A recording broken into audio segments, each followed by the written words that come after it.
Welcome back, Honors. Welcome back to it. Welcome back to your Flip Classroom and our continuing discussion of the Myceneans, right? We are now progressively moving through our fourth Greek time period, right? And as you can tell, we are moving quick, okay? So to review really quick, just to kind of off the top of our heads, we talked about the Neolithic period, right? When they started early farming in Greece. We talked about the early Bronze Age, right? When they started using bronze alloy for metallurgy and creating weapons and artifacts and things like that. Then we started our deep dive into our civilizations, right? And you got to remember for your upcoming test that will probably be in about, maybe not this week, but the week after, okay? Your very first test. You got to understand you got to be able to differentiate between your Minoans and your Mycenaeans, right? Your Minoans popped up first on the island of Crete. They were very artistic. They built the Palace of Knossos. They did frescoes. They invented plumbing, which was ridiculous. The thing about it that we need to understand, well, they didn't invent plumbing, but they had plumbing, right? The big thing about it, though, okay, going into it, is you got to understand as well, then the Mycenaeans are going to pop up, and we are going to believe, probably more so than likely, the Mycenaeans are going to end up taking them over and using their military prowess to wreck their business. All right, so now the thing about it, though, okay, the Minoans end up falling, the Mycenaeans rise up, right? And we talked about how we split their history into two separate categories, right? The Shaft Grave era, or the Quine/Beehive Burial era, Beehive Burial Period era. There we go. All right, so yeah, and we left off in class in one of our classes, right? Shout out to my, I guess we call them first period or whatever. Like the class I had last period on Thursday, we had a blast. We were laughing a lot and stuff like that, so we were lagging behind a little bit, all right? So the big thing about it, though, okay, we left off in class talking about the Mycenaeans, right? And the fact that they built a very large city that is very, very different from the Minoans when you actually compare the two of them side by side, right? When you look at Mycenae, the city stronghold that was created by the Mycenaeans versus the Palace of Knossos created by the Minoans, right? You've got some intrinsic differences that are going to make one of them stand out more so than the other, right? And the Mycenaeans, okay, with the construction of their city stronghold, which had one entrance in and out of it, known as the Lion's Gate, right? And when you actually look at this little picture right here, you can see that that was the front Lion's Gate, and the city was surrounded by a super large wall, right? The grave circle right here, that's where a lot of those early shaft graves were actually found, right? The citadel is, of course, just referring to a higher, more fortressed area, a little bit on the hill, and the cult center is basically talking about their religious area, but the thing that should stand out on that map more than anything is that one entrance in and out and that big wall that goes around it, right? And it delineates one thing to us, that the Mycenaeans were very concerned about defense, because if you're concerned a lot about defense, you're probably concerned a lot about attacking others as well, or you've earned yourself some enemies that are willing to attack you, right? And this all really donates itself further to this entire idea that the Mycenaeans were a culture that it seems to have valued war, right? When we look at the Shaft Grave era artifacts that they found with the military helmets that were lined with boar tusks and a large number of swords and some armor that was found, and it's both the Shaft Graves and some of the Beehive ones as well, it does demonstrate it to us that, of course, it seems as though the Mycenaeans might have been a community or a civilization concerned with war, right? Now, we do know another thing about them, though, as well, that does help us understanding the Mycenaeans a little bit better. And keep in mind, we've known about the Mycenaeans for a really long time, right? We've only known about the Minoans since the 1900s, but we have known about the Mycenaeans for a very long time, okay? They have popped up in a lot of different history. They were found on the mainland of Peloponnese, and also they had a writing that we can actually decipher, right? Their writing was known as Linear B, right? We have Linear A with the Minoans that we cannot read, and then we have Linear B with the Mycenaeans that we can read, because it's the foundation of modern Greek, right? Some of the earliest Mycenaean artifacts and writings actually share some similar characteristic and letterings with ancient Greek artifacts that we have found as well in places like Athens and Sparta, right? Now, going into it, that we also need to understand, though, as well, is that helps us a lot when we're understanding their historiography. And another thing that we know a lot very, very well is that the Mycenaeans began to expand, right? Conquest became a very, very large thing that was important to the Mycenaeans. We can see this in myth, writings, historical evidence,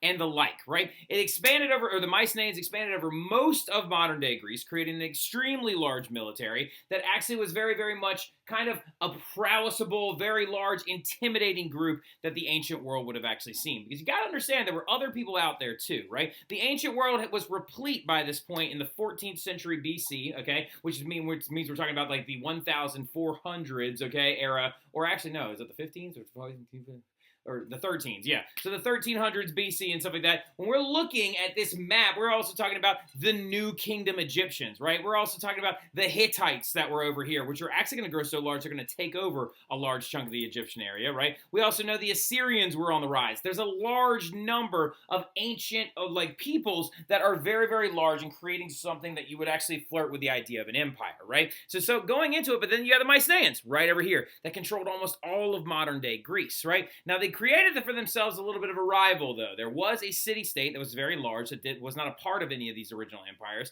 and that was the city-state known as Troy, right? And it's going to become a major player in the story of the Mycenaeans because there are several myths that are related to the Mycenaeans, right? But none other bigger too than the Iliad and the Odyssey, right? The Iliad and the Odyssey were two very, very large-scale myths that related to the Mycenaeans because you got it literally the one group that was attacking the Trojans with their goofy little horse, apparently. By the way, there is no historical evidence that it suggests that this horse ever existed.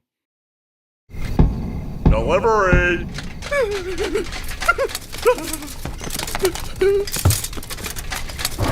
Kill him! No! He's my dad. It's an adoptive relationship.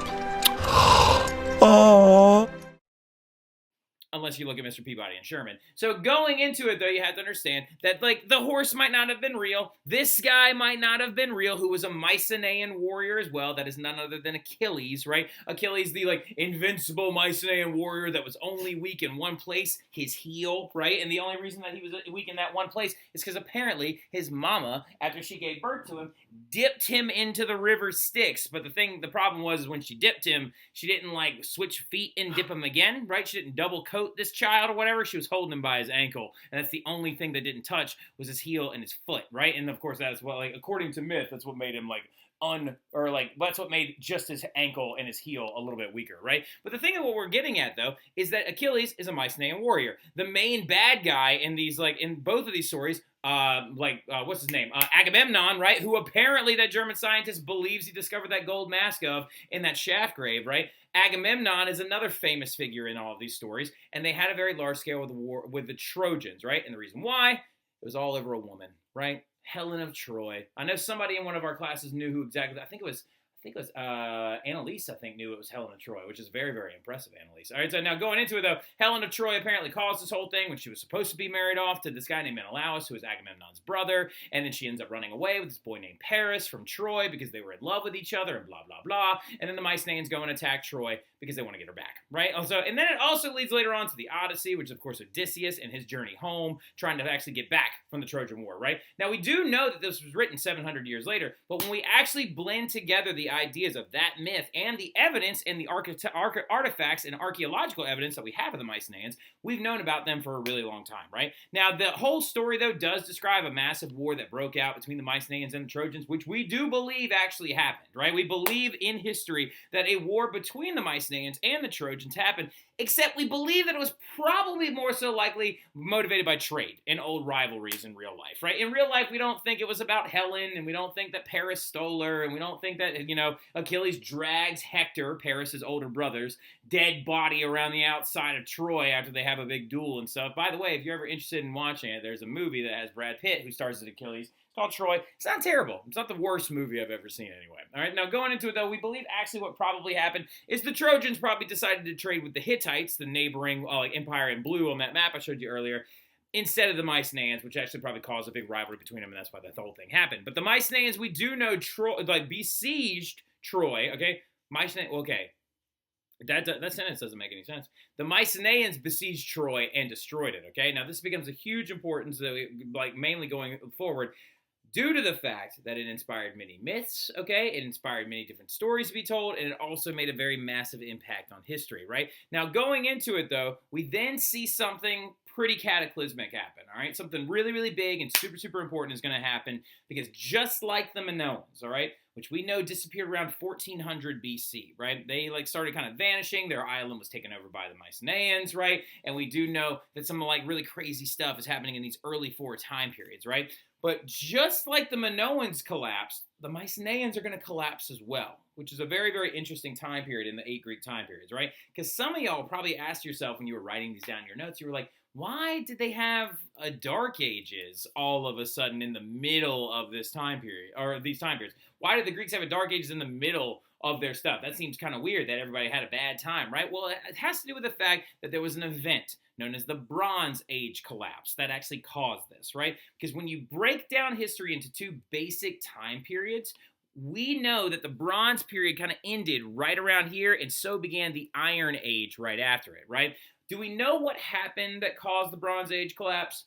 No, we do not. We have no idea, right? Like, historians think and conjecture a lot of different ideas and theories. Some believe it might have been natural disasters. Some theorize that it could have been large-scale war that negatively impacted everybody in the area. But we do know that right around, give or take, right around 1000 BC, there was this big thing that happened known as the Bronze Age collapse, right? The Myceneans, the Egyptians, the Hittites, everybody else, okay, saw widespread destruction and economic fallout, all right? And again, we don't know exactly what caused it, but after that, once a lot of these civilizations regain their footing and try to come back again, so begins this period of time known as the Iron Age. Now, this is not a dead line. It's not like no one knew about iron before the Bronze Age collapse, because the Hittites have been like making stuff out of it for quite some time. But the thing about it, though, is that it becomes a widespread practice in these later time periods to create things out of iron instead of out of bronze, because iron is stronger, it can hold an edge for longer, and it's easier to get if you can actually get to, or it's easier to